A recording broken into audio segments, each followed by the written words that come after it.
Your name? My name is Roxanne M. However, where we're deficient is that we are just so poor, almost non-existent at treating preventative care. I know because I'm a general practitioner. We are a dying breed. What will the impact be, and how will it help me as PCP? Thank you. Well, first of all, we should give her an applause. She's a primary care physician. I love her. And how long have you been practicing? 4 years. 4 years. Give her another hand. You know what I gotta tell you? That was so awesome. She was just there. She was like, it was Sheila Jackson Lee. I'm a doctor. I have some doctor-like questions. That was great. And then, finally, a town haller without that pesky cell phone interrupting Sheila. I mean, it was great. And I loved how Sheila was so spontaneous coming over there. Give Sheila a little loving. You know what I'm saying? It was great. It was unscripted. It was almost a pure moment. Sheila Jackson Lee connecting with regular working people, and a doctor, no less.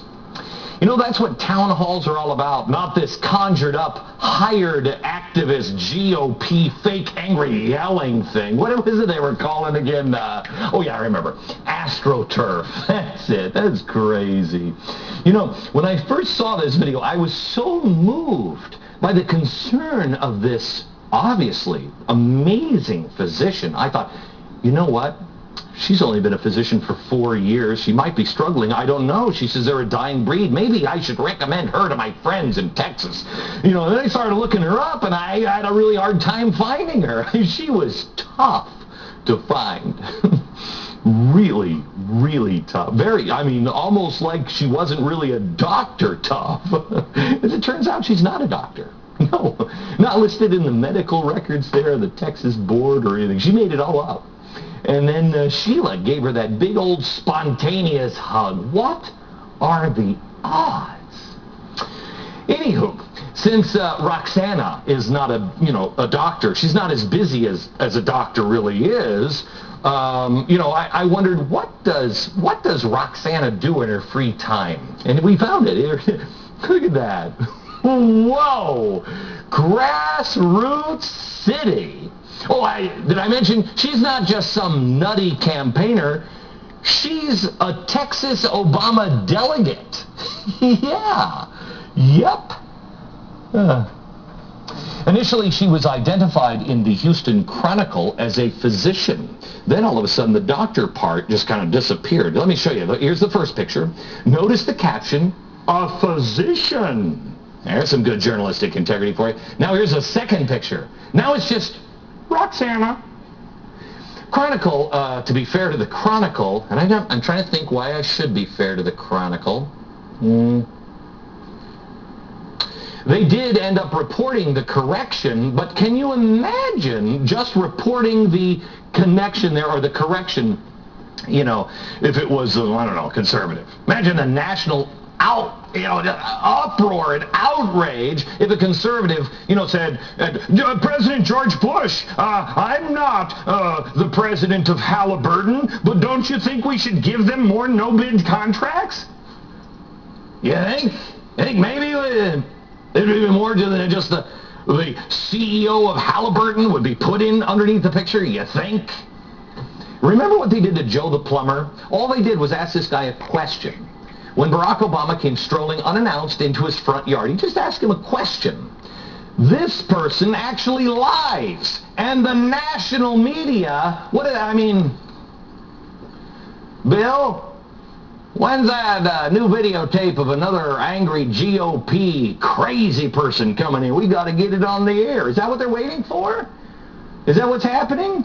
Just, let's get another angry conservative ripping Arlen Specter a new one. Or could it be that just sometimes, not very often, the truth doesn't fit the media's script? All the world is a stage. You ever feel like that?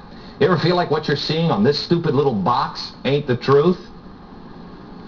Here's the one thing tonight.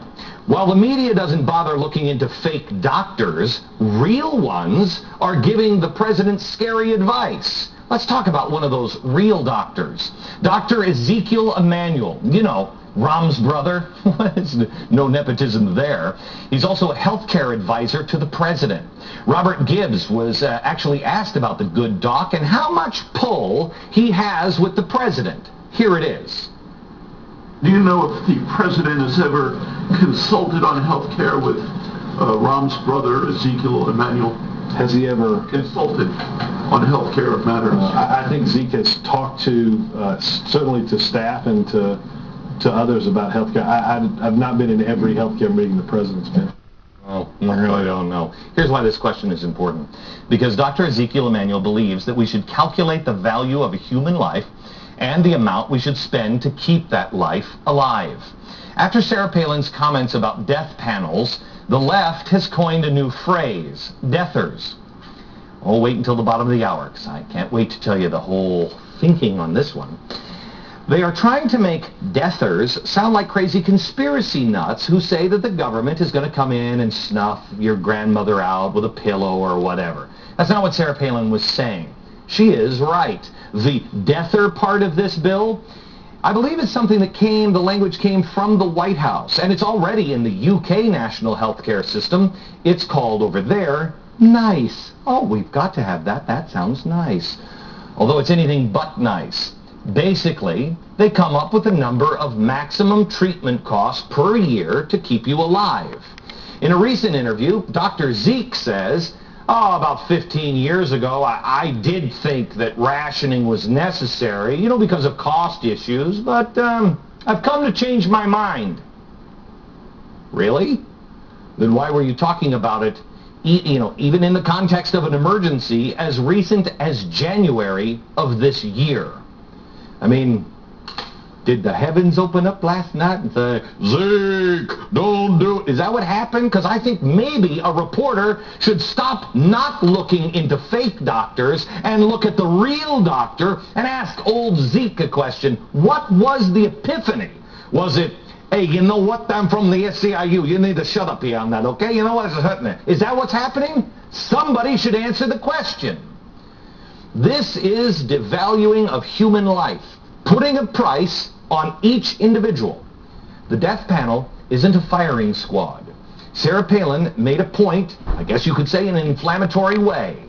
But when you implement a government health system, as they have found out in the UK and everywhere else on the planet, you are left with no other choice. That's just the way it is.